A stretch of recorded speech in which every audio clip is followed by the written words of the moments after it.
I woke up this morning with my usual mile-long list of things to do. And then I looked outside and found this. So what do you do on a balmy 30-degree UP morning with 6 inches of fresh snow and more on the way? Throw away the list and go camping. And we'll pay a visit to the Faithorn Fire Department's 54th annual Smelt Fry. The secret streams that flow beneath the cliffs of colored stone. Forest thick and healthy with birch and pine and oak. Surrounded by the greatest lakes this world has ever known. The black bear's awesome presence as he roams the hills and fields. Call of the timber wolf, the loon's lonesome trill. The eagle soaring high above, the trout lies deep and still. These are what I treasure, the only way I measure feelings that I have for this fine land. There is so much to discover when you're a long-time lover of northern Michigan.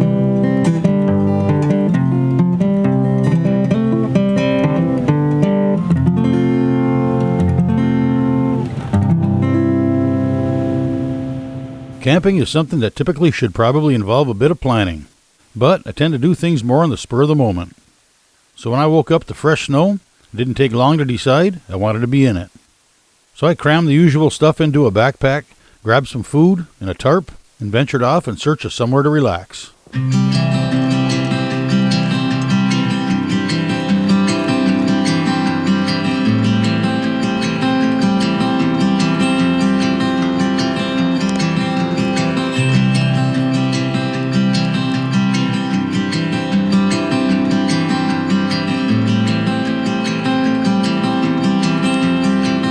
Now, this isn't some sort of survival test. I won't be eating any grubs or balsam pitch or rubbing any sticks together to start a fire. I'm not out here for that. I'm out here for, well, nothing. I'm out here just to be out here.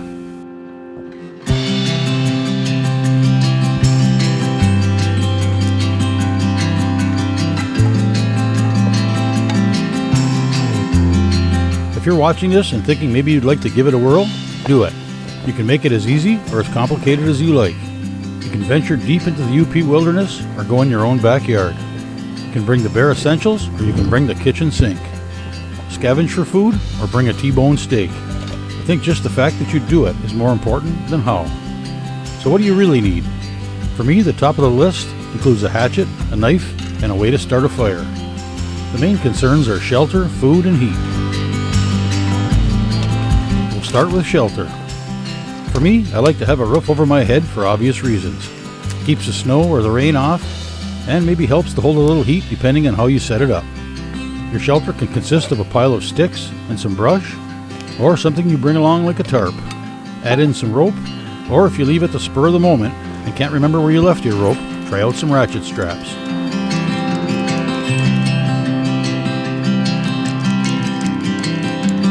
Tarp ties are one of the handiest things I keep in my backpack.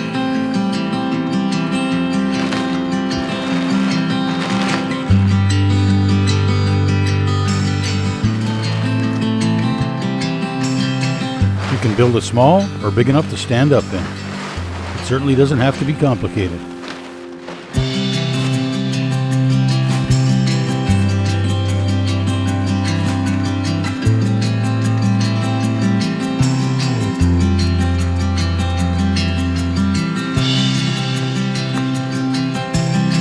The type of shelter you build can be greatly determined by the time of year or the temperature, to be more specific.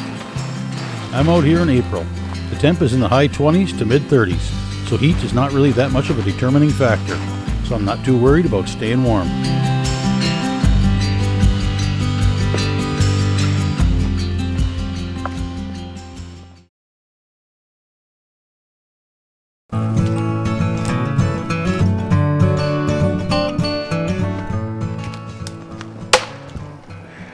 Next on the to-do list is fire. Scrounge up some dry grass, some leaves, even a bird nest, or throw a couple of Yooper fire starters in your backpack. Add some sticks and you're on your way.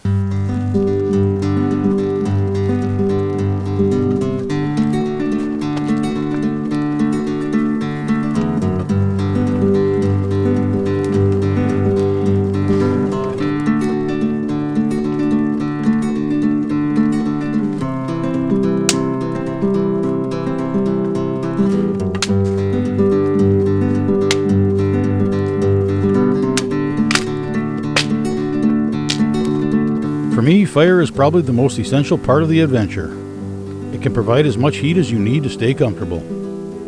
It's the difference between cold food and a good hot meal. And not to be understated, it provides company. It's nearly impossible to go camping, even on the hottest of summer days, without building a fire. It's the centerpiece of the campsite. Everything seems to revolve around the fire pit.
One of the obvious benefits of fire is the difference between a cold bottle of water and a hot cup of coffee.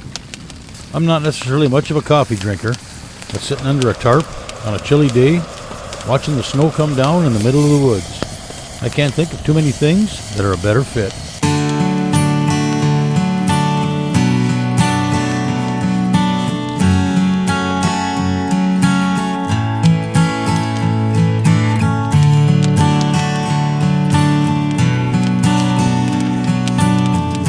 Plenty to do on a trip like this. Setting up camp, getting firewood, building a fire, getting more firewood, cooking, and getting more firewood. But be sure to spend some time doing nothing. Just taking it all in. You might be in an area you've walked through countless times hunting or hiking, but everything around you takes on a different perspective when you sit and stare at it for a while.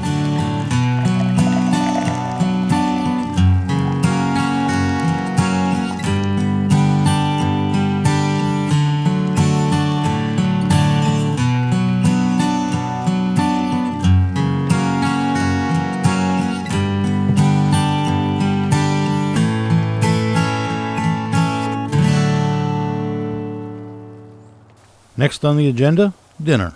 For dinner, one thick, juicy venison hamburger cooked over the fire on a nice, tasty homemade campfire bun, and a couple of homemade beers.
When it comes to food, you have all kinds of options. You could schedule your trip to coincide with rabbit season and hope to add that to your menu. Or maybe camp next to a lake and plan on some ice fishing. It's hard to beat fresh fish. Or you might be the type of person that likes to live on roots and berries. I'm not. Without a doubt, one of the most memorable parts of a trip like this is the food. So you can bet my menu is going to include some sort of meat and it's going to get cooked over a fire.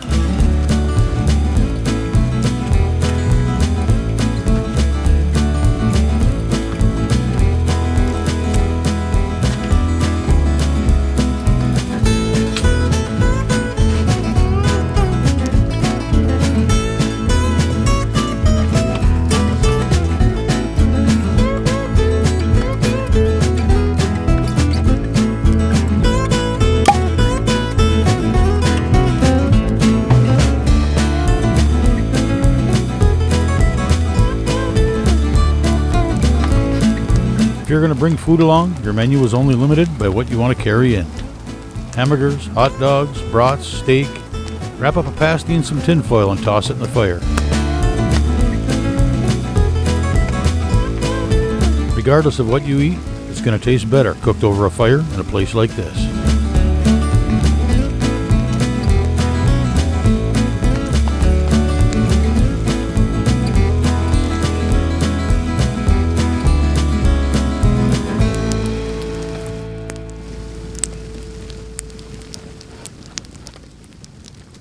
As the light fades, the temperature begins to drop. The sound of the melted snow dripping on my tarp stops.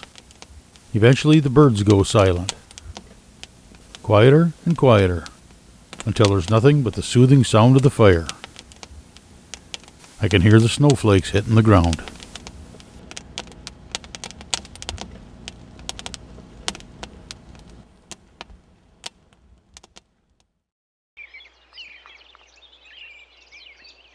I woke up to just enough fresh snow to change the backdrop from gray to white. First order of business, firewood.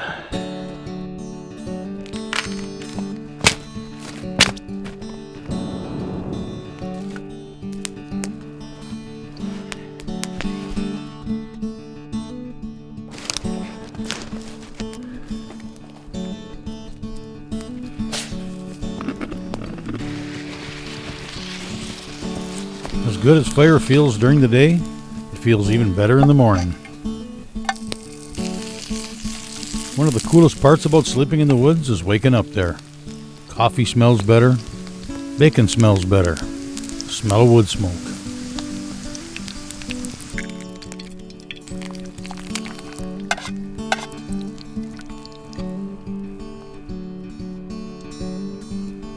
Yeah, breakfast in the woods is hard to beat.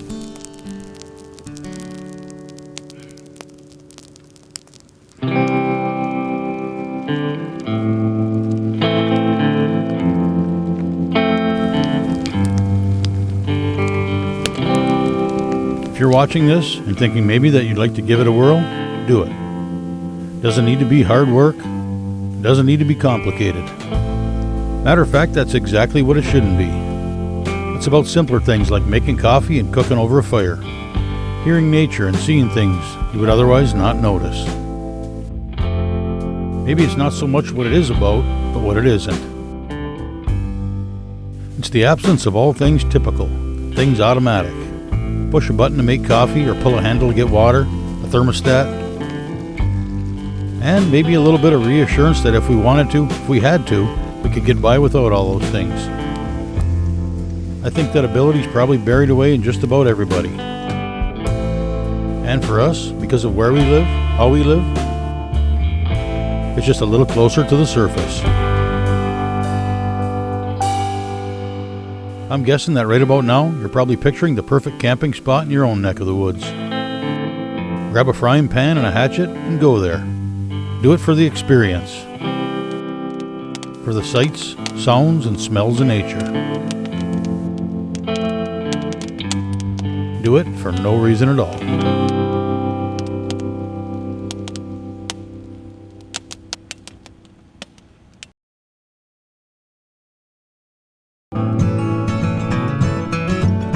smelt are pretty hard to find these days, but that doesn't stop the many annual smelt fries from being held in various places across the UP.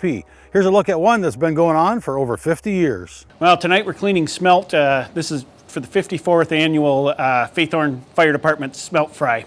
They do come in theoretically pre-cleaned, but you know they always leave a few goodies in the thing, so we go through all the smelt.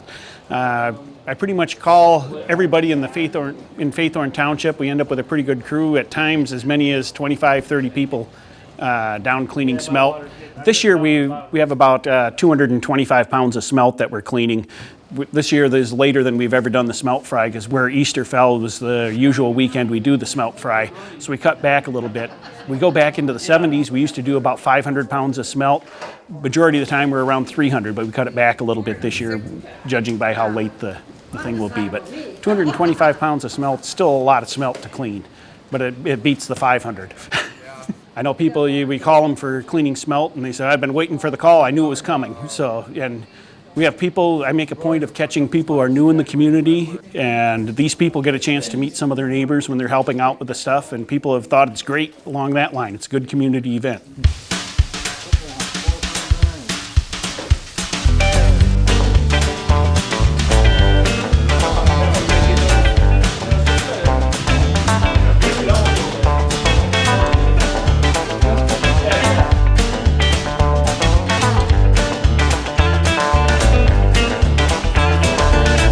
Smelt, we pan fry them, flour, salt, and pepper, and people say they're the best smelt they've ever had. They're good. With it being the 54th year of the smelt fry, it started with my father-in-law, Larry Reed, and my wife's uncle, Slip Carlson, started it as a fire department dinner back in 1963. They went out and dipped the smelt. First one was held at the house I live in now. They cleaned the smelt in the basement, and then they had a fire department dinner. And it evolved over the years to the point of turning it into a fundraiser.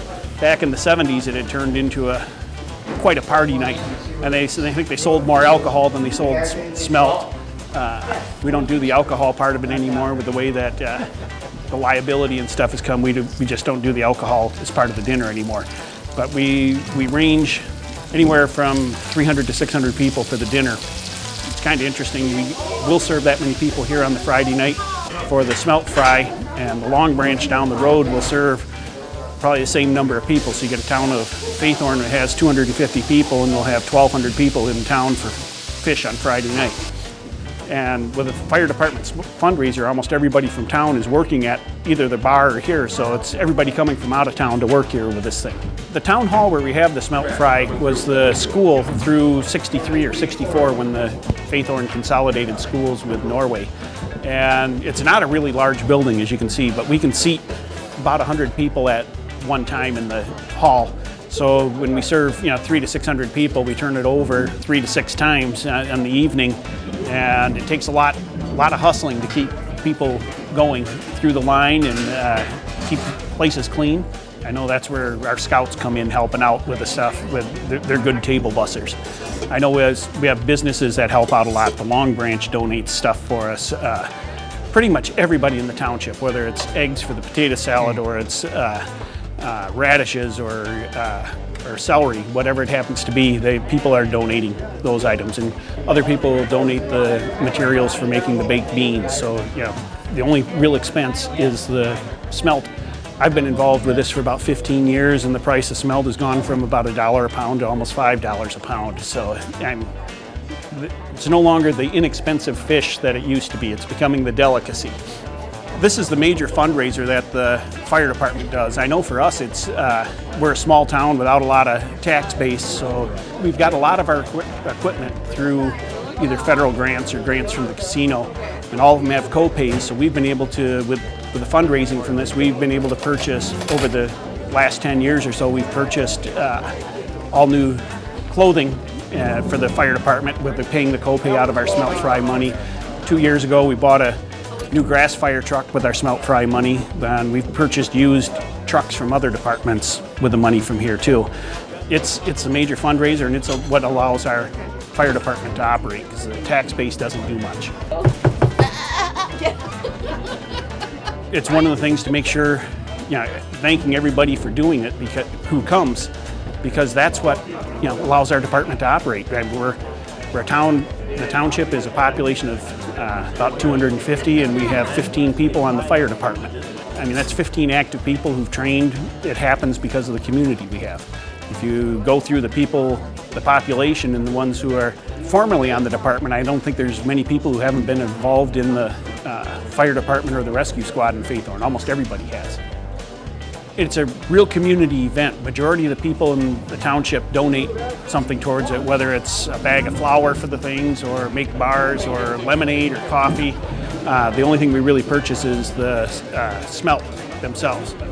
That's the biggest thing. I grew up in Lower Michigan in Grand Rapids, the larger city, but it's fabulous, the small town feel as a result of this Smelt fry. And this and the other community meals that happen in town here, whether it's the rescue squad or the Methodist Church with their dinners, all of them are community functions. It doesn't matter what you belong to, everybody helps out.